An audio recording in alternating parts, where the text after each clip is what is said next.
Hello, for those of you who don't already know me, I am Leah, the newly appointed chairwoman of Windsor Estate School's new Health and Wellbeing Committee. My position in the group is to improve key health issues that are prevalent in this school and create a health promoting school that demonstrates a whole school commitment to improving and protecting the health and wellbeing of the school community. A highly important issue that has come to my attention is the lack of nutritious foods on the school's tuck shop menu that are causing our primary students to develop poor dietary behaviours. Unfortunately, it is evident from this school's apparently fresh, healthy and smart 2014 tuck shop menu that we are providing our students with a wide range of unhealthy, non-nutritious foods.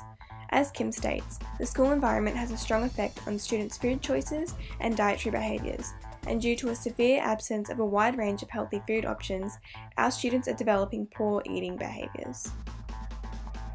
There's cakes, muffins, biscuits, jelly, pizzas, pies, pikelets, flavoured milks, garlic bread, hot dogs, cheese and bacon rolls, cheeseburgers, potato gems, chicken wedges, pedal pop ice cream, sausage rolls, lasagna and chips.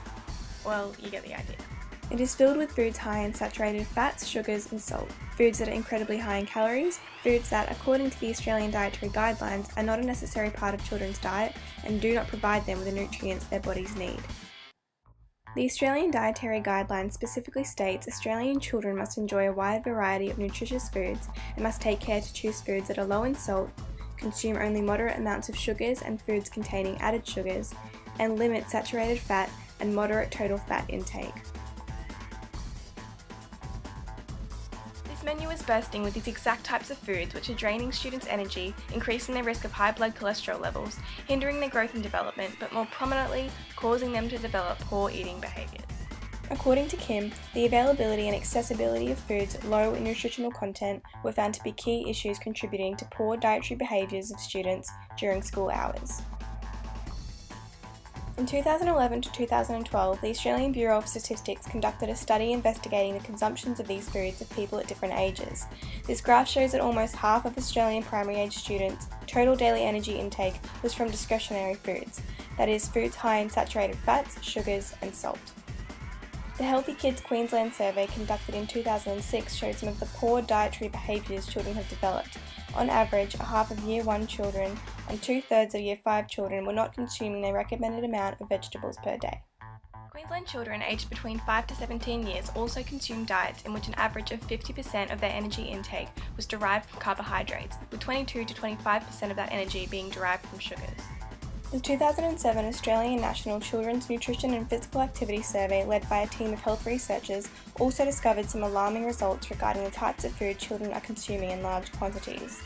Project coordinator Dr. Jane Bowen stated that many children are not eating enough nutritious food and unfortunately, fruit, vegetables and dairy foods are being replaced by foods high in kilojoules, salt and saturated fat.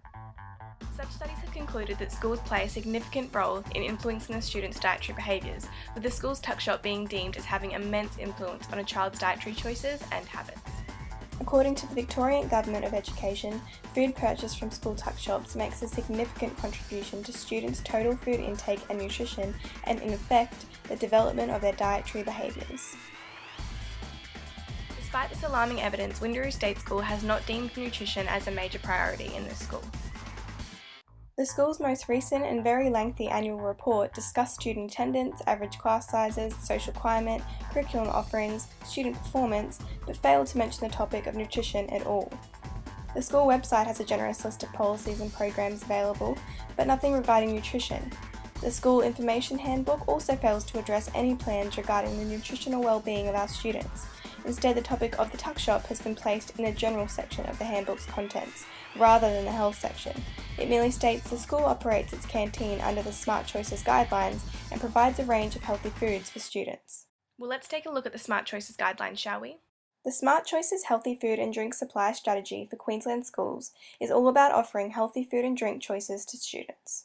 Reflecting the Australian Dietary Guidelines for Children and Adolescents and the Australian Guide to Healthy Eating, Smart Choices categorises food and drinks into these three groups: the green, amber and red groups.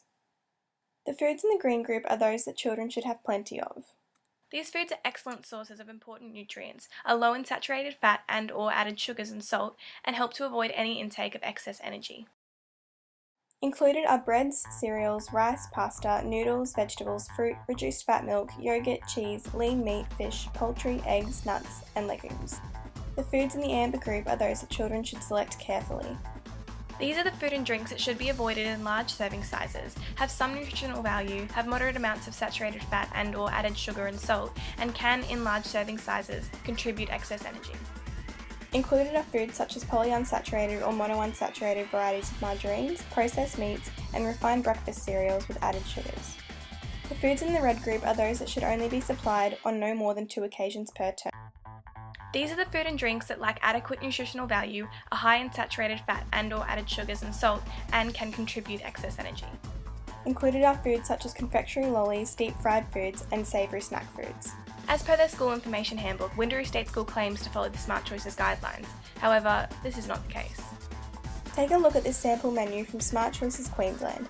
On it are a broad range of healthy foods, including a large variety of green group foods, with foods such as pizza, hot noodles, and lasagna available in small quantities on Fridays only. This is an exemplary nutritious tuck shop menu that both promotes and encourages healthy dietary behaviours in children. Now let's take a look at our school menu. Sure, we can see some salad toppings, sandwiches, and fruit on the menu, but those healthy options have been completely bombarded by the disappointingly huge assortment of amber and red group foods that were mentioned earlier. We are not following those guidelines.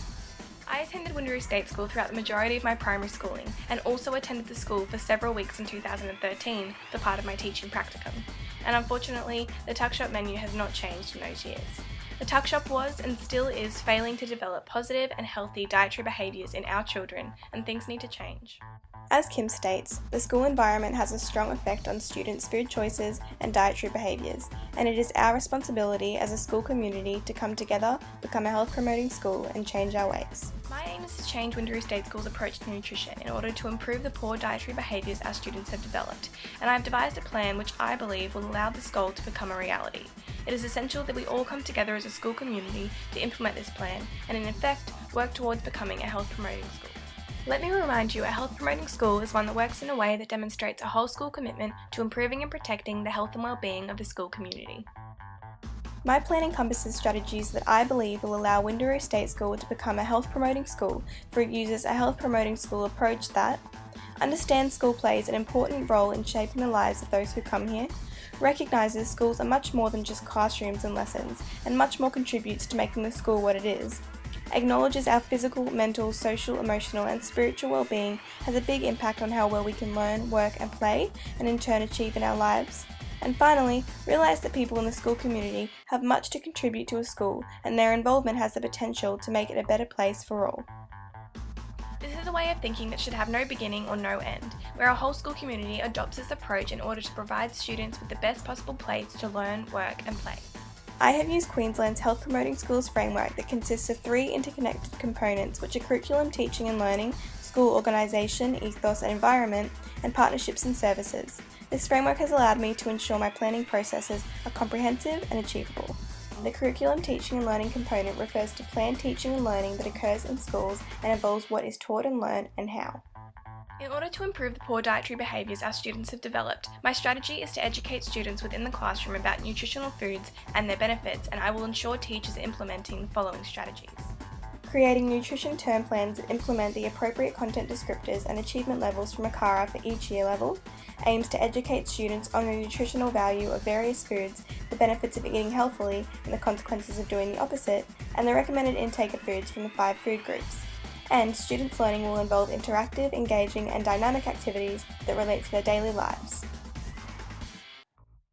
Interactive activities can involve analysing nutritional information on food packaging, conducting Is Your Lunchbox Healthy interviews using students' lunch, participating in online interactive games that track students' daily food consumption, giving each student a diary that tracks their dietary behaviours throughout the week, and making students apply their knowledge of nutrition to activities that require them to make healthy food characters with real foods. I believe the constant implementation of these strategies and interactive activities will allow students to develop a deeper understanding of nutrition as a whole and in effect improve their dietary behaviours.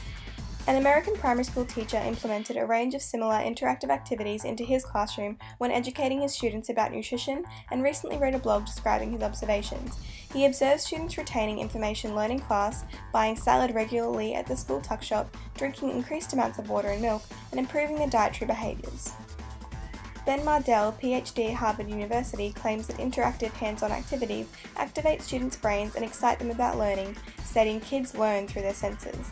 Similarly, author Judy Dodge explains, when you combine activities that require movement, talking and listening, it activates multiple areas of the brain, and the more parts of the brain being used, the more likely students are to retain information. It must be noted that some students may not be open to learning about nutrition, as poor dietary behaviours could be strongly ingrained into their lifestyles and they may not be willing to change. However, as this component of the framework is all about what is being taught and how it is being taught, it is important teachers make students' learning interactive, fun and engaging in order to overcome this. It also must be noted that this is an opportunity for us to integrate parents into students' learning. Welcoming parent helpers into the classroom by sending a letter home to students' families is a fantastic way to involve parents in their children's learning and, as a result, facilitate our goal in succeeding. Now onto school organisation, ethos and environment. This component of the Health Promoting Schools framework is all about the feel of the school and the physical and social environment that surrounds our school community. In order to develop and encourage healthy dietary behaviours in our students, my strategy is that we create a healthy tuck shop menu that promotes nutritious foods to the school community. According to Drummond and Shepherd, in Australia, school tuck shops are an integral part of the school environment and an ideal site to encourage healthy eating. Queensland's Tuck Shop of the Year award for 2011 went to Chancellor State College, where they developed a school tuck shop menu that consistently provided affordable, high-quality foods and promoted these foods to the school using incentives such as raffle ticket draws, including photos of food items on price tickets, and inviting parents and staff to volunteer at the tuck shop. In 1 year, tuck shop profits increased, most students who purchased from the tuck shop became regular customers, and tuck shop volunteers received an immense amount of positive feedback. Windermere State School's new tuck shop menu aims to follow in Chancellor State College's footsteps. Our new menu will seriously implement the Smart Choices guidelines, will provide students with a range of nutritious and healthy food choices that follow the Australian Dietary Guidelines, and provide students with various and appropriate options from each of the 5 food groups. We would not be being realistic if we did not acknowledge that some students may not be open to the menu change, particularly older students who have been purchasing their lunch from the same tuck shop menu for several years. However, in order to overcome this barrier, I believe it is of the utmost importance that we promote this menu to the best of our ability. And in order to do this, we will adopt a variety of Chancellor State College's successful strategies. We will make the menu readily available on our website. We will place bright and colourful posters around the school that have photos of foods available for purchase and will invite students to pay the newly improved tuck shop a visit. Incentive strategies such as raffle tickets will also be given to students when they purchase a healthy item from the menu, and as they accumulate, a prize can be given. We will update our Flexi Meals online tuck shop ordering system also, and provide parents and students with a larger variety of nutritious options for lunch. We will also have a special meals menu, which changes daily and lists several nutritious meals students can purchase. We will send newsletters home to students' families with a copy of the menu as well, explaining why we have created it, and invite parents to volunteer in working at our newly improved tuck shop. Remember, parents are key facilitators in allowing this plan to succeed. Parents always want what is best for their students, and if we show them that this change is giving their children the opportunity to improve their health, and we invite them to become a part of the process, they should be right on board to make that happen.